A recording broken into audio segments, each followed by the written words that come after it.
할렐루야. 우리 할렐루야 찬양대의 찬양과 실력단의 연주 하나님께서 기쁘게 받으신 줄로 믿습니다. 오늘은 올림픽 마라톤 이야기로 시작하겠습니다. 1936년 8월 9일 독일 베를린은 섭씨 20도를 약간 웃도는 가운데 습도 20%의 맑고 건조한 날씨였습니다. 올림픽에 꽂히며 피날레인 마라톤 선수들이 출발을 알리는 총소리와 함께 일제히 앞으로 뛰어나갔습니다.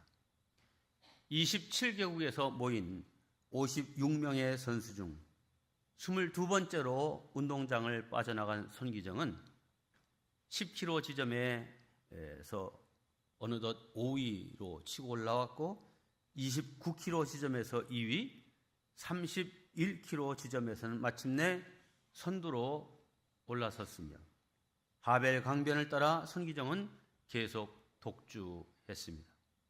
드디어 올림픽 스타디움에 들어서자 마라톤 선두주자의 입장을 알리는 나팔 소리와 함께 장내 아나운서의 목소리가 울려 퍼졌습니다.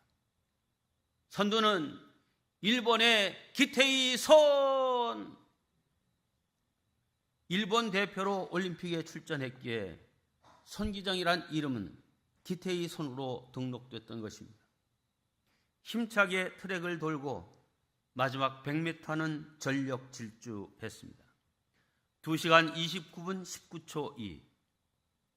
평안북도 신의주의 빈농의 아들로 태어나 이제 올림픽 마라톤 사상 최초로 2시간 30분 벽을 깨뜨리는 순간이었습니다. 하지만 세계 챔피언이 된 기쁨도 잠시, 손기정은 이어진 시상식에서 절망하고 맙니다. 눈앞에는 핏빛 일장기가 국기 계양대에 오르고 있었고 일본 국가인 기미가요가 귓전을 파고들었습니다. 그는 굴욕을 감추기 위해 머리에 수여받은 월계관을 벗어 가슴의 일장기를 가리며 눈물을 흘렸습니다. 사람들은 감격하여 우는 줄로 생각했죠. 환호와 갈채, 이어지는 인터뷰와 사인 공세에도 불구하고 그에게는 기쁨이 없었습니다.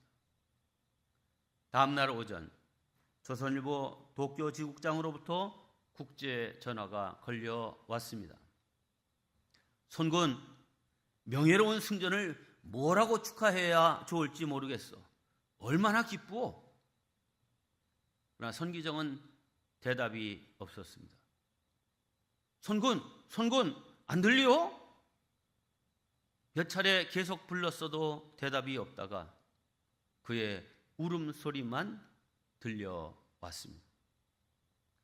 얼마 후 간신히 눈물을 억제한 그가 떨리는 목소리로 입을 열었습니다. 기쁘기도 기쁘지만 웬일인지 이기고 나니 기쁨보다도 알 수 없는 서름만이 북받쳐 올라 울음만 나옵니다. 함께 뛴 남승용 형도 나와 똑같은 모양입니다. 그래서 우리 둘이 사람 없는 곳으로 가서 서로 붙들고 몇 번인가 울었습니다. 축하하는 말을 들으면 들을수록 눈물만 앞섭니다. 이번 파리올림픽에서 금메달을 딴 선수들의 모습과는 너무나 차이가 나지 않습니까? 이것은 그 선수에게 자기의 조국이 있느냐 없느냐의 차이에서 온 것입니다. 오늘 목요일은 한반도를 무력으로 침략하고 민족 말살을 꾀한 일본 제국주의로부터 우리 민족이 해방된 지 79주년이 되는 광복절입니다. 그러나 해방의 기쁨도 잠시, 국토는 남북으로 나누어졌고 이어진 동족상잔의 전쟁으로 민족이 참 쑥대밭이 되었죠. 휴전된 지도 벌써 70년이 넘었지만 완전한 주권 회복과 광복은 아직 온전히 이루지 못하고 있는 형편입니다. 이제라도 우리는 식민지 잔재와 민족 분단, 전쟁으로 얼룩진 아픔을 극복하고 하나님의 공의가 실현된 자유와 평화의 나라를 만들기 위해 힘써야 할 것입니다. 그러기 위해서는 역사의 주관자 되신 하나님의 뜻과 원함이 무엇인지를 알고 거기에 맞춰 살아야 합니다. 왜냐하면 하나님을 거스르는 나라와 백성은 다 역사에서 사라졌음을 우리는 기억해야 합니다. 우리가 하나님 편에 서서 사는 것이 중요하고 또 하나님이 내 편이 되시도록 함이 중요합니다. 함께합니다. 하나님이 나의 편이 되시도록 살자. 에레미야서는 45장까지 유다에 관한 예언을 마치고 오늘 46장부터는 이제 열방의 모든 이방 나라들을 향한 예언입니다. 애굽, 블레셋, 모압, 암몬, 에돔, 바벨론, 당시 중근동의 모든 나라와 부족들이 다 예언의 대상이었습니다. 성도 여러분, 하나님의 통치는 이스라엘에게만 적용되고 해당되는 것이 아니라 온 세계에 미치는 것입니다. 또한 성경 말씀은 예수 믿는 사람들에게만 적용되는 것이 아니라 예수 믿지 않는 세상 모든 사람들에게도 다 적용됨을 믿으시기 바랍니다. 이 이방 나라들을 향한 예언 가운데 제일 먼저 애굽에 대한 예언이 나옵니다. 이 애굽에 대한 예언의 골자는 이것입니다. 내가 아무리 강성해도 하나님이 내 편이 아니시기 때문에 너는 망할 수밖에 없다 하는 말입니다. 외면적으로 보면 오늘 이 3절 이하를 보면 애굽의 강성한 모습이 아주 구체적으로 생생하게 묘사되어 있습니다. 애굽의 군인들은 작은 방패, 큰 방패, 말, 투구, 창, 갑옷 등 장비를 잘 갖췄습니다. 그뿐만 아니라 비용을 주고 이웃 나라들로부터 에티오피아, 리비아 이런 나라들로부터 이제 용병을 사서 이제 그 강력한 군사력을 가졌습니다. 애굽 왕 그 당시 바로는 느고였습니다. 그가 이렇게 자신만만하게 외칩니다. 8절입니다. 애굽은 나일강이 불어남 같고 강물이 출렁임 같도다. 그가 이르되 내가 일어나 땅을 덮어 성읍들과 그 주민을 멸할 것이라. 애굽이 막 강이 불어남 같고 출렁임 같은 그런 강력한 힘으로 지금 신흥대국으로 떠오르는 바벨론, 내가 그 땅을 덮어 성읍들과 그 주민들을 멸망시킬 거다라고 하는 자신감을 여기 얘기하고 있습니다. 그리고 의기양양하게 북쪽 갈그마스라고 하는 곳으로 진격합니다. 9절에서 이렇게 말합니다. 애굽 군인들을 향해서 말들아 달려라, 병거들아 정신없이 달려라, 용사여 나오라. 그리고 사온 용병들을 향해서 방패 잡은 구스 사람과 붓 사람과 활을 당기는 루딤 사람이요 나올지니라 하거니와. 맨 마지막 이 하거니와를 주목하셔야 합니다. 동원된 말과 병거들, 수많은 용사들, 그리고 용병 부대, 한마디로 대단합니다. 이런 정도의 병력을 동원했으니 전력으로만 본다면 바벨론을 능히 이기기도 남을 수 있었습니다. 그런데 보시거니와 맨 마지막 부분 무슨 말입니까?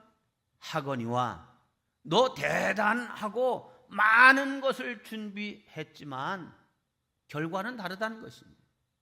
자, 그림을 보여주시죠. 여기 노란색으로 표현된 곳이 바벨론 제국인데 애굽을 정벌하기 전에 먼저 그 우쪽에 제일 그 중앙 위쪽에 있는 아수르를 바벨론 제국이 정벌합니다. 그리고 아수르 제국의 핵심적인 곳이 그 유프라데스 강 근처에 있는 이제 갈그마스라고 하는 도시입니다.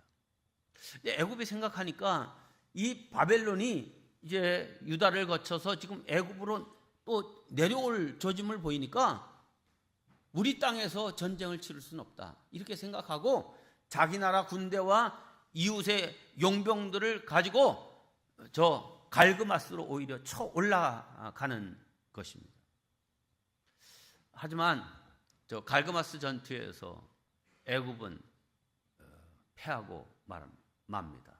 대패했습니다. 그 패배의 모습이 오늘 46장 11절 이하에 이렇게 나옵니다. 애굽이여 길르앗으로 올라가서 유향을 취하라. 내가 치료를 많이 받아도 효력이 없어 낫지 못하리라.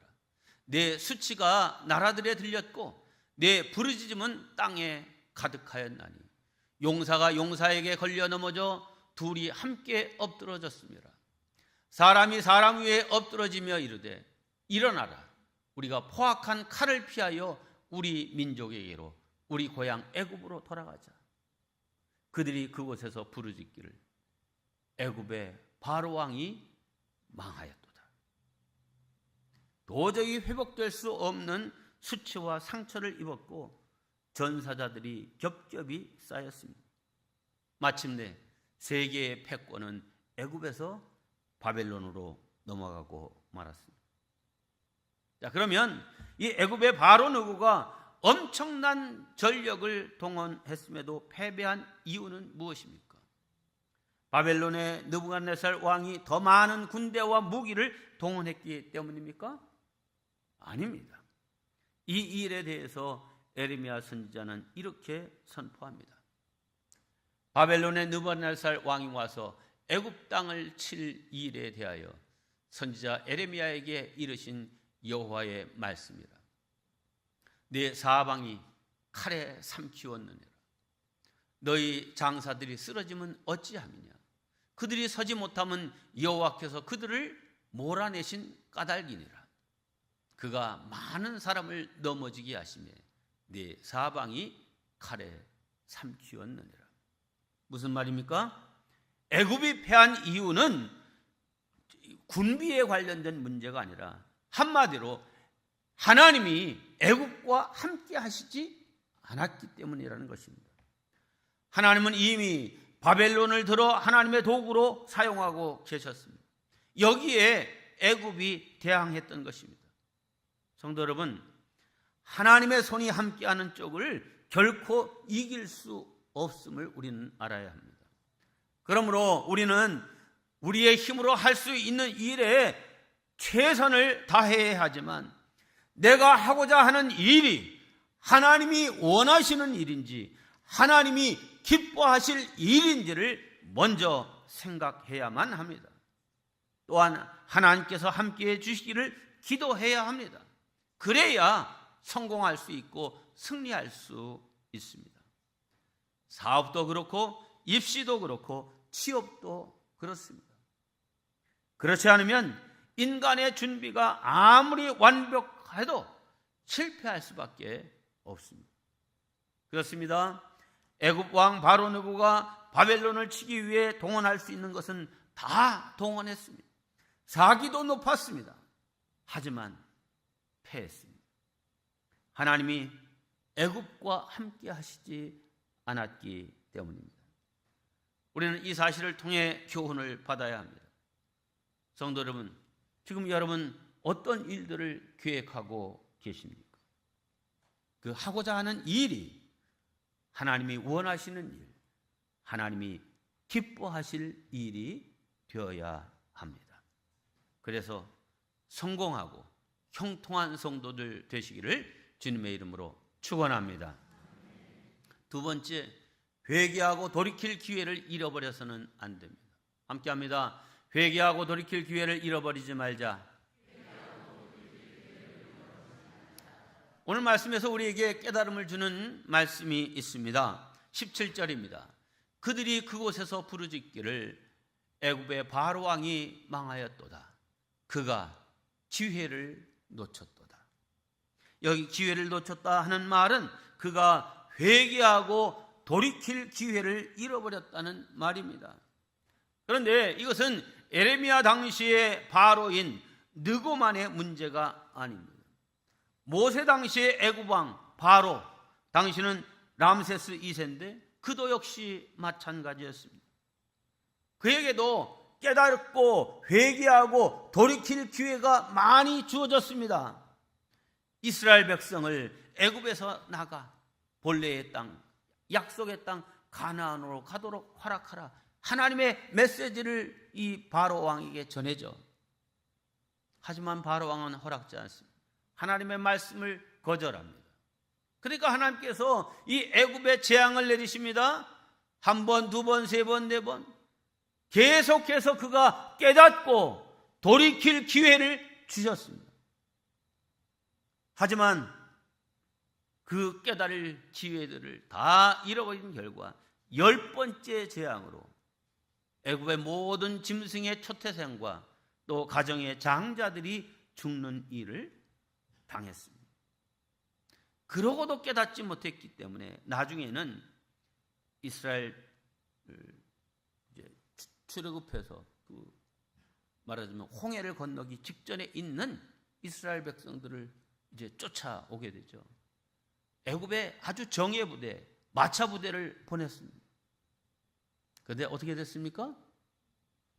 그들이 다 홍해에 수장되고 말았습니다. 다시는 이스라엘을 쫓아올 생각조차 하지 못하죠. 하나님께서는 우리에게 기회를 주십니다. 재난을 앞두고는 피할 기회를 주시고 심판을 앞두고는 회개할 기회를 주십니다. 기회를 주시지도 않고 재난과 심판을 내리시는 일은 없습니다. 문제는 우리가 그 기회를 깨닫지 못하고 그 기회를 활용하지 못하는 것입니다. 노아 당시에도 사람들에게 하나님은 기회를 주셨습니다. 노아가 방주를 그 산 꼭대기에다 만들 때에 대부분 참 정신 나간 사람이라고 조롱했죠. 그렇게 비난하는 사람만 있었겠습니까? 모르긴 몰라도 그 노아 가족이 방주 만드는 곳으로 와서, 아니 왜 방주를 이 산 꼭대기에다 이렇게 배를 만드십니까? 묻는 사람들 있었을 겁니다. 그때마다 노아가 하나님의 홍수 심판에 대한 이야기를 하면서 이 일에 같이 협력하여 하자 권했을 겁니다. 이 말은 제가 그냥 상상해서 하는 말이 아닙니다. 성경에 분명하게 기록하고 있습니다. 베드로후서 2장 5절입니다. 옛 세상을 용서하지 아니하시고 오직 의를 전파하는 노아와 그 7 식구를 보존하시고 경건하지 아니한 자들, 즉 회개하고 돌이킬 기회를 무시하는 자들의 세상에 홍수를 내리셨으며, 네, 노아는 전파했습니다. 권고했습니다. 하지만 당시 사람들은 듣지 않았습니다. 돌이키고 회개할 기회를 놓친 것입니다. 반면에 성경에 보면 기회를 잘 붙든 사람들이 있습니다. 대표적인 사람이 삭개오 같은 사람입니다. 예수님께서 자기 마을로 지나가신다는 이야기를 듣고 예수님을 꼭 만나야 되겠다는 마음으로 달려나갔습니다. 사람들이 너무 많이 있고 삭개오는 키가 작은지라 예수님께 접근할 수가 없었습니다. 예수님이 가는 방향으로 달려가서 앞으로가 이제 뽕나무 위로 올라갔습니다. 기회를 적극적으로 붙잡으려고 했던 거죠. 마침내 예수님을 자기 집에 모시게 된 이 기회를 활용하여 그는 이렇게 고백합니다. 주여 보시옵소서, 내 소유의 절반을 가난한 자들에게 주겠사오며 만일 누구의 것을 속여 빼앗은 일이 있으면 4갑절이나 갚겠나이다. 그 결과 이 집에 구원이 선포되었습니다. 예수께서 이르시되 오늘 구원이 이 집에 이르렀으니 이 사람도 아브라함의 자손이미로라. 아멘. 반면에 회개할 기회를 잃어버린 가롯 유다를 보십시오. 예수님께서 최후의 만찬을 베푸시면서 제자들에게 이렇게 말씀하십니다. 너희 중 하나가 나를 팔리라. 그러자 제자들이 서로 얼굴을 쳐다보면서 누가 예수님을 판단 말인가 하면서 궁금하게 여기자 베드로가 대표로 이렇게 묻습니다. 누가 예수님을 팔 자입니까? 그러자 예수님이 대답하죠. 내가 떡 한 조각을 적셔다 주는 자가 그니라. 그리고서는 예수님께서 유다에게 포도주 적신 떡을 주었습니다. 자, 이때 유다가 지금 예수님이 공개적으로 얘기하셨잖아요. 그러면 네, 주님, 과연 그렇습니다. 제가 주님을 팔 계획을 가지고 있었습니다. 주님, 절 용서해 주세요. 이렇게 했더라면 어떻게 되었을까요? 하지만 유다는 회개할 기회를 잡지 않고 성경에 보니까 밖으로 나갔더라. 밖으로 나갔는데 때는 밤이더라 그랬어요. 그냥 단순한 밤으로 나간 게 아닙니다. 인생의 흑암, 죽음으로 나갔단 말이죠. 사랑하는 성도 여러분, 하나님께서 우리 각자에게 주신 회개하고 돌이킬 기회는 무엇입니까? 그 기회를 잘 붙잡아서 버림과 망함이 아니라 회복과 승리의 사람들 되시기를 주님의 이름으로 축원합니다. 마지막, 내가 이스라엘을 구원하리라는 말씀입니다.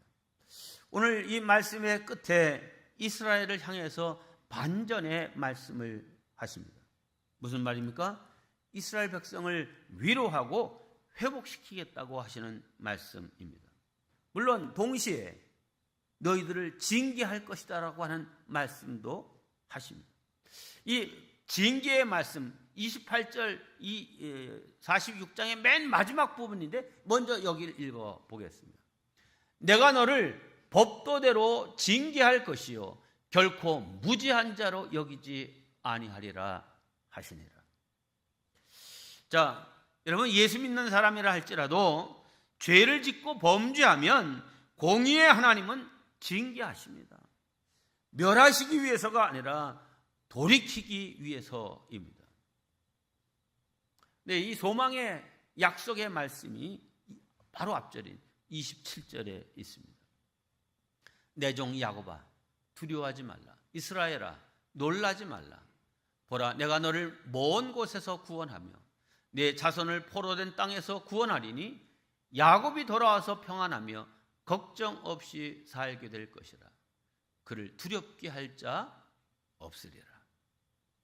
여러분, 이 말씀은 그냥 단순한 위로의 말씀이 아니라 축복의 말씀입니다. 왜 그렇습니까? 애굽이나 바벨론 대단한 제국이었지만 하나님께서 그들에게 이런 약속을 주신 적이 결코 없습니다. 오직 당신의 백성인 이스라엘에게만 이런 말씀을 하셨습니다. 더욱이 하나님은 이스라엘아 이렇게 하시지 않고 내 종 야곱아 이렇게 부르십니다. 이것은 사랑스러운 표현으로 아들에게 사용하는 언어입니다.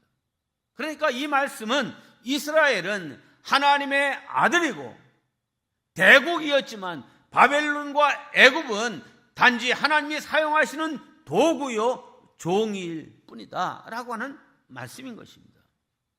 네, 하나님은 바벨론의 느부갓네살을 이스라엘을 심판하는 도구로 사용하고 있지만 그는 아들이 아니라 종입니다.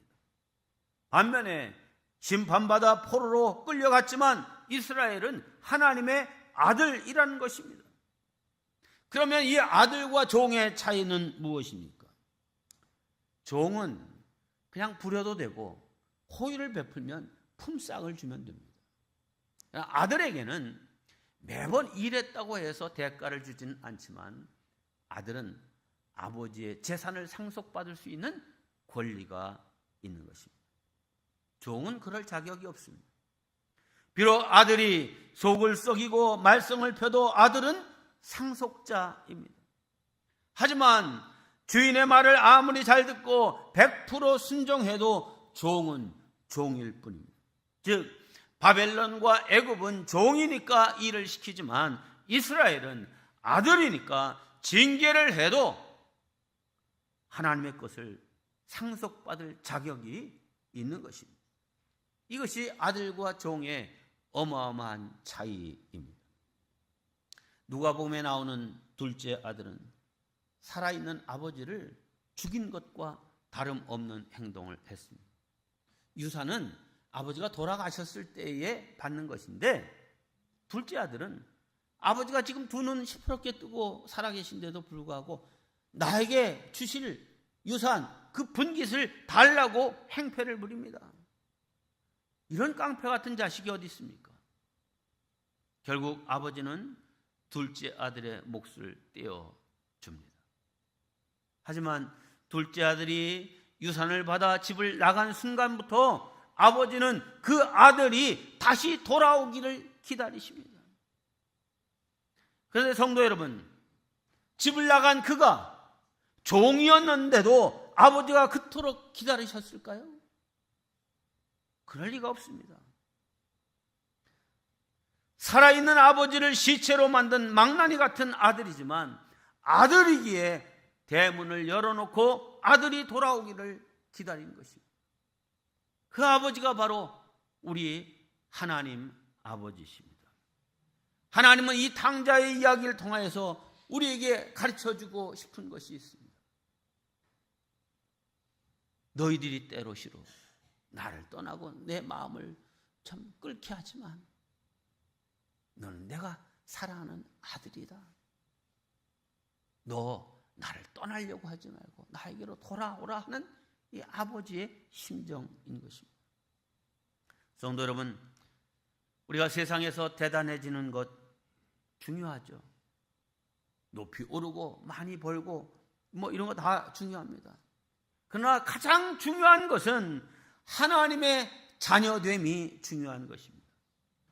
저와 여러분은 이미 예수 그리스도의 십자가 공로로 하나님의 자녀된 사람들입니다. 그 결과 하나님을 아저씨라고 부르는 것이 아니라 아버지라고 부르게 되었고, 하나님의 나라 천국을 유업으로 받게 될 상속자가 되었습니다. 그런데 만일 우리가 이 하나님의 자녀됨의 자격을 잃어버리게 된다면 설교 처음에 말씀드렸던 것과는 비교할 수도 없는 애통하는 일, 나라 잃은 서름에 세계 챔피언이 됐어도 내 나라의 국기가 아니고 내 나라의 국가가 아닌, 그래서 기쁜 순간인데 그 순간이 수치스럽고 눈물만 나는 그런 선수, 그거하고 비교할 수 없는 그런 비극이 우리 앞에 기다리는 것입니다.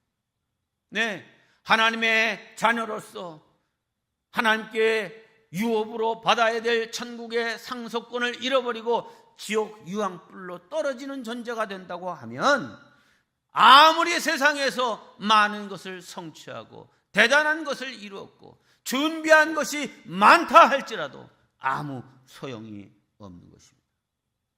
그러니 사랑하는 성도 여러분, 하나님의 자녀됨을 잘 지키고 또한 그 자녀답게 살아서 심판 때에 우리가 천국에 입성할 때 마치 빵빠레가 탁 울리는 것처럼 천군 천사들이 우리의 그 천국 입성을 나팔로 환영하고